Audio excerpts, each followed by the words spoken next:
What's up? Welcome back to my channel, or for the first time if you're new, I'm Sylvan, and today I'm going to be reacting to the version 2.6 trailer for Honkai Star Rail. I'm really interested to see what we have going into this. Rappa seems like a pretty cool character. I'm curious to see more about her. I don't really have too much more to say about it before getting into it, so feel free to like and subscribe if you enjoy the video, leave a comment on your thoughts, and let's get into it.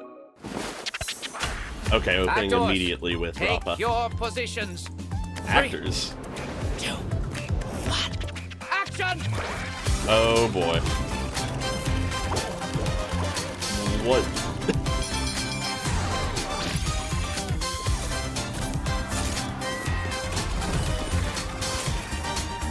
Hi, Rappa. Huh. The power of ninjutsu here is quite dim.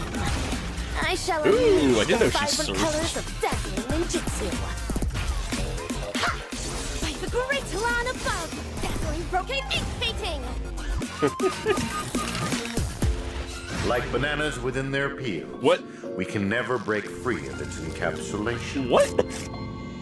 Finally, all preparations leading up to the climax are in place. What the Let us fuck is go. happening? The beatific final act. Hi, Boot Hill. Ooh.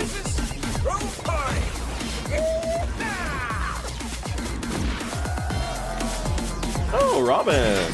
Your name will carry your ideas, your convictions, and Who is that guy? your ninja name belongs to you alone. So the decision is yours to make. Dazzling ninja reporting for duty. Huh.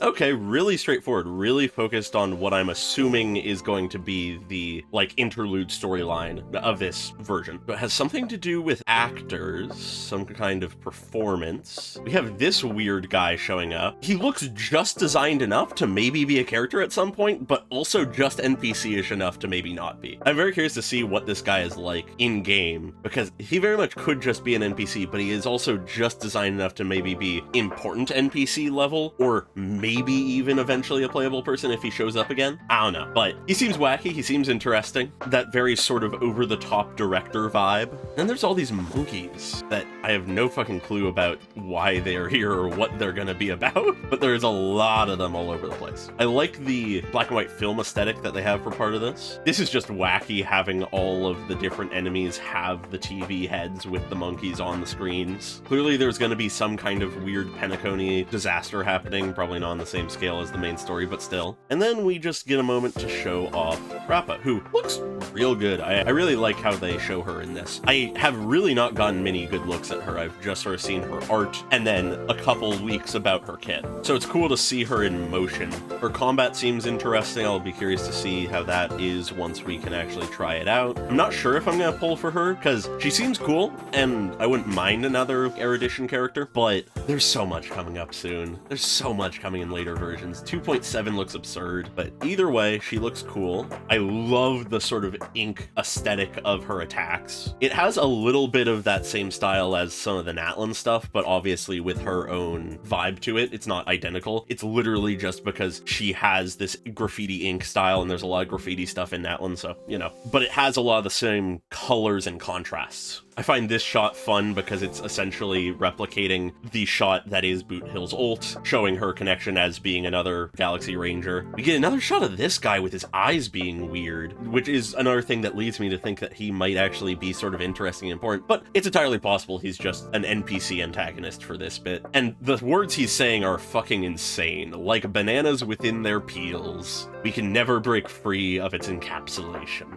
Which, I mean, is a fucking insane way to say that, but does have some kind of, like, actual meaning behind it, because it's getting at that idea of being trapped in some way and never being able to break free from something chaining you down. It's just he's insane to use that kind of wording. But yeah, and it's interesting. It seems like the whole cast pretty much, or at the very least the main trio of the Express is going to be involved in this, as we have Kalis here, we have Donghung here, later on we see March a few times. So I'm curious to see how we get involved in this and if Himiko and Welt will also be involved, or or if this is just sort of the three of us. Either way, it seems like Rappa is getting angry here for whatever reason. I will be interested to see why that is. There's that guy again kneeling on the ground, sort of covering his face. Honestly, the thing I'm most curious about in this is this guy, because he seems wacky. I like his eyes. He just seems weird and cool. I like him. But then we have these shots of all these monkeys again. As he says, finally, all preparations leading up to the climax are in place. Probably just a line from the story that will involve his big scheme or whatever. Probably using these monkeys and turning some of the like TV things against us. As he calls in the final act, we get a shot of Robin at the like soundstage turntables type stuff that Rappa was at the very beginning of this, which is interesting. It seems like she's putting on a kind of performance that isn't necessarily her normal style. Potentially she's stepping in here to fill in for some kind of performance or something. Probably this is something happening in like the final act or something of the climax and such. And then we have Boot Hill showing up, which makes sense. If this is supposed to be a part of the story that focuses on a Galaxy Ranger, why not involve the other Galaxy Ranger that is supposed to be in the area? Makes sense to me. But what interests me is he has a deep frown here. He is angry, or at least annoyed, and we don't really see him that expressively angry anywhere else as far as I can recall. As he says, got a crisis? Throw a party. Clearly,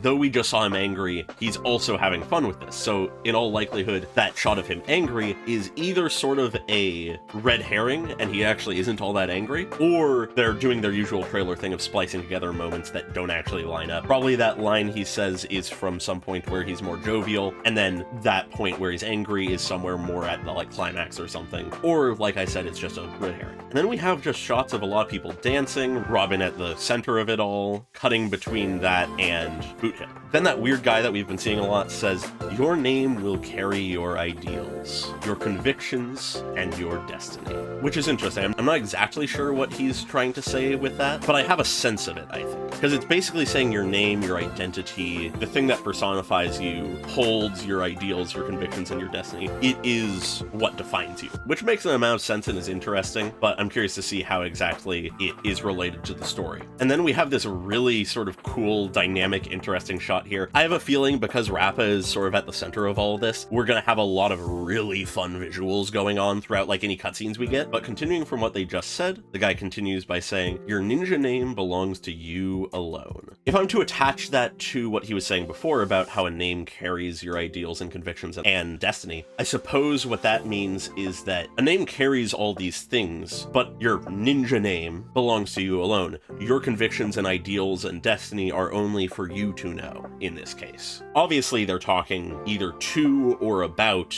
Rappa here because that's the only ninja we know. And also she shows up on screen when it's said, but that's also not even really a guarantee given the trailer's track record of that. But I feel like that's really what they're getting at is your own convictions and ideals and destiny are really only for you to know, and they aren't meant for other people to know unless you offer them up for other people to know, I guess. I'm sort of grasping at straws a little bit, trying to find what works there, but that's sort of the thing that makes most sense to me at this moment. But then we have just this last shot with Rappa, as he says, so the decision is yours to make. Perhaps saying, because you are the only one who knows your own destiny, your destiny is yours to create? Maybe? I'm not entirely sure, but that's sort of the first thought that jumps out at me again. We have a shot of, interestingly enough, March and Robin looking at what looks like just sort of chaos from the previous scene, presumably with the spray cans on the ground, but they look sort of surprised. As Rappa lands, we can see right behind Rappa here that both Kalis and Dan Heng are there. Looks like Dan Heng fell on Kalis. Very much a lot of this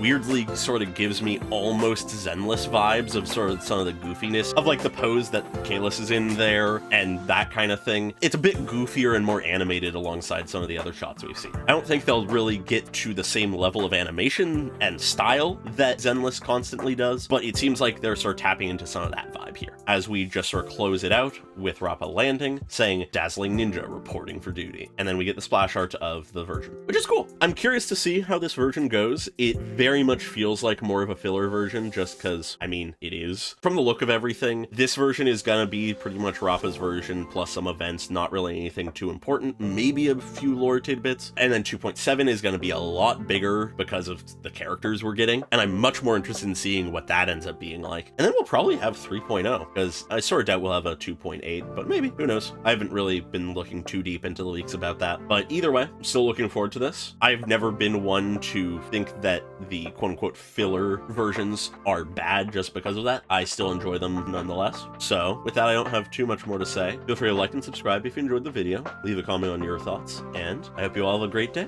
Goodbye.